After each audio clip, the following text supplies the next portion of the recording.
Well, Kenya has become the latest African country to introduce HIV self-testing kits in a bid to get more people to know their status. There are perhaps as many as 500,000 people in Kenya who are HIV positive but don't know it. Lene Rovaga reports from Nairobi. 25-year-old Lucy Wanjiku heard about the new HIV self-testing kit and has decided to try it out. The kits went on sale at private pharmacies in Kenya in May. The pharmacist first explains the test, the possible outcomes, and information about public hospital referrals before administering it. According to Wanjiku, the self-testing kit will help reduce stigma. Because it's at your privacy, no one will see it. Don't think there's much stigma to that. And also, like the pharmacist didn't get to see my results, so they don't even know if it's positive or it's negative. That is my secret to my heart. There are two variations of the self-testing kit, the oral swab and the blood test. The blood sample kit contains 3 bottles which accelerate the disintegration of blood. It also has a test device pouch and a lancet to draw blood. The blood sample test is sold for about $8, while the oral swab retails at $9. The government has trained pharmacy practitioners like Dr. Miriam Mugure to administer the tests. It's a very good initiative.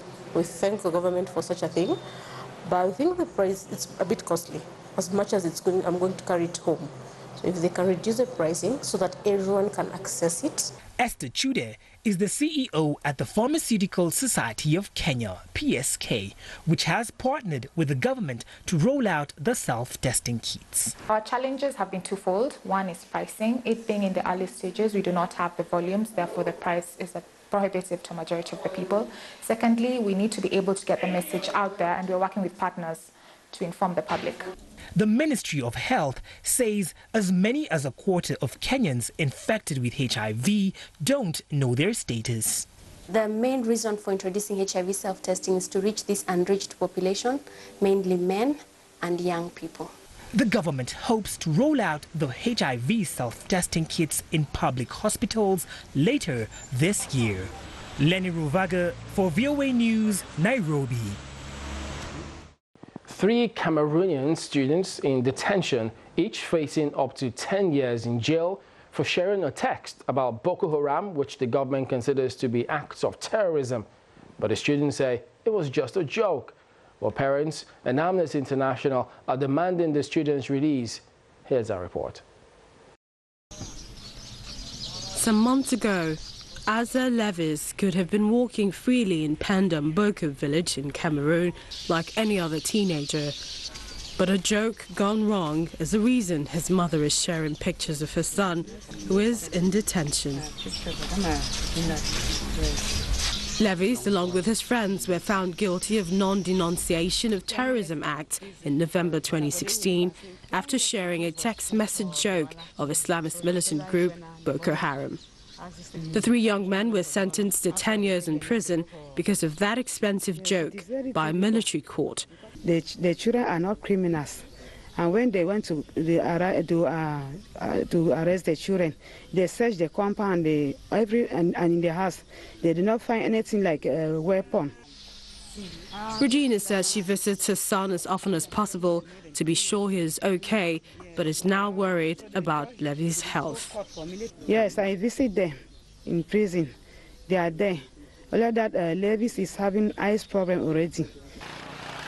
Rights groups criticize increasing repression under President Paul Biya's 35-year-old rule, including a recent crackdown on protests in its Anglophone region in which dozens were jailed and the internet switched off for 3 months.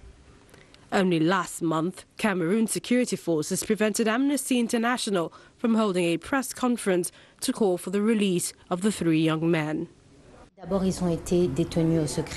First, they were secretly detained for several weeks. Their families did not know where they were.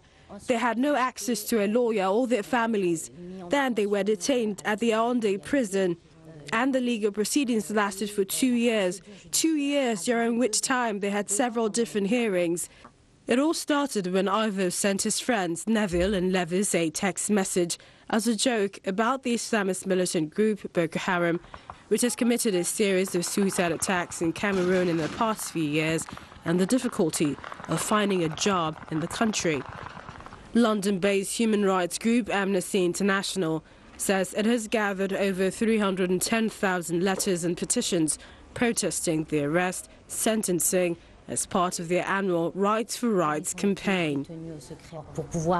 To be accused of something so serious, you obviously need evidence other than that one text message, which was really just a joke.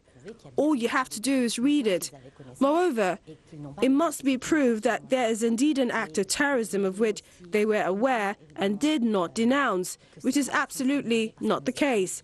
So we obviously want for these three people to be released because we believe that they are victims, that they should absolutely not be in prison, and that their futures have been totally jeopardized, even though they have done nothing wrong.